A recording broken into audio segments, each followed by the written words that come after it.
Kanina fresh na fresh tayo. Ngayon po ay 7:20 na ng gabi. Pero nasa kalsada pa ako, nangangati na ako. Guys, straight yung drive ko.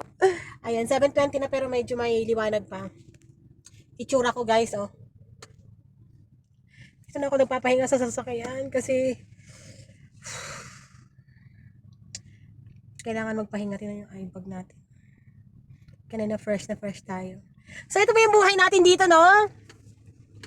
'Di ba? Kanya-kanyang libang.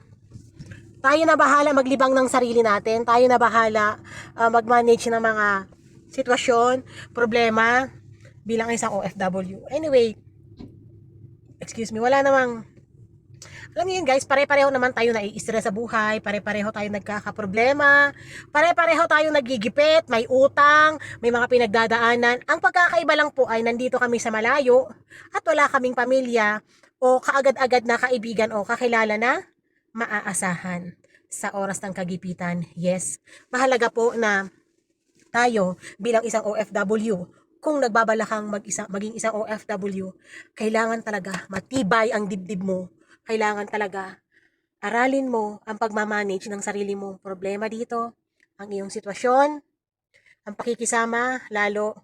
Sorry guys, papikit na talaga ako kasi almost 12 hours mahigit na akong nasa kalsada. So, hindi naman madalas ganito.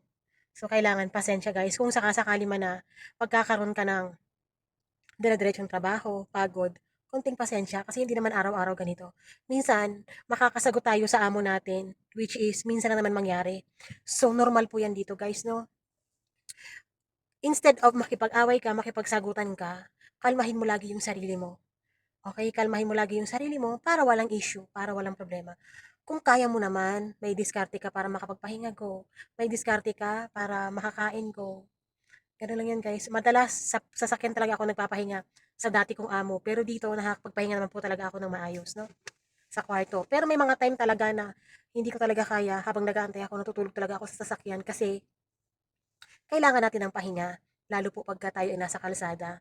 Okay, so isa po yan sa pwede natin i-share sa buong mundo, sa mga kagaya natin na OFW kasi hindi naman po lahat malakas ang loob. Hindi po lahat ay buo ang loob na pumupunta sa abroad. Kagaya ko. Diba, hindi naman ako ganito katatag nung dumating po ako dito.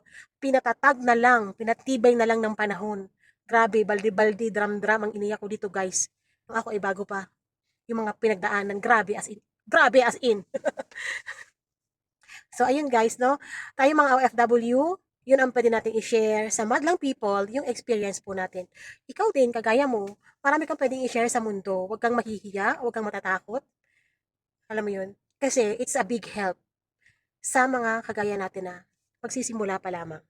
Okay? So, hindi naman po nakakatakot mag-abroad. Pero kailangan, handa ka. Okay? Kailangan handa ka. Buo yung loob. At isang milyon-milyon na pasensya. Magbaon ka ng pasensya, pasensya, pasensya. At sipag at dedikasyon sa iyong gagawin ditong trabaho. Marami naman po pinapala dito. Marami ang siniswerte. Marami ang natutupad ng mga pangarap. Marami din po ang hindi.